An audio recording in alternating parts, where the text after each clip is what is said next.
तर जे स्टुडंट्स नीटची प्रिपरेशन करतात त्यांना 12th मध्ये रिप्रोडक्शन या चॅप्टर मध्ये येणारा हमखास प्रॉब्लेम आहे तो म्हणजे स्पर्मॅटोजेनेसिस, स्पर्मिओजेनेसिस आणि स्पर्मिएशन या जे 3 पॉइंट आहेत त्या 3 पॉइंट मध्ये खूप डिफिकल्टी वाटते किंवा सारखं कन्फ्युजन होतं. ते तिन्ही पॉइंट आपण बघणार आहोत. तर त्या तिन्ही पॉइंटचा काय मिनिंग होतो, काय अर्थ होतो. आता जे स्पर्मॅटोजेनेसिस बरोबर, मॅटो, स्पर्मॅटोजेनेसिस बरोबर, स्पर्मॅटोजेनेसिस मॅटो म्हणजेच complete process of sperm formation. जी टोटल स्पर्म फॉर्मेशनची जी प्रोसेस आहे त्याला आपण काय म्हणतोय, स्पर्मॅटोजेनेसिस म्हणतो. नंतर आहे स्पर्मिओजेनेसिस, मिओ.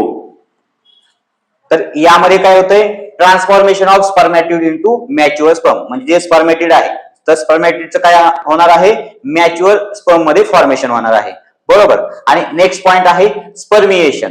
तर यामध्ये काय होतं, release of mature sperm from Sertoli cell. तर ज्या सर्टोली सेल मध्ये स्पर्मचं हेड एम्बेडेड असतं तर तिथून काय होतात, स्पर्म रिलीज होतात. तर त्या प्रोसेसला आपण म्हणतो स्पर्मिएशन. तर अशा प्रकारे या तिन्ही कन्सेप्ट आहेत. तर अशाच बायोलॉजी रिलेटेड फॅक्ट तुम्हाला जाणून घ्यायचे असेल तर डॉक्टर मुळेच बायोलॉजीला फॉलो करा. जय हिंद.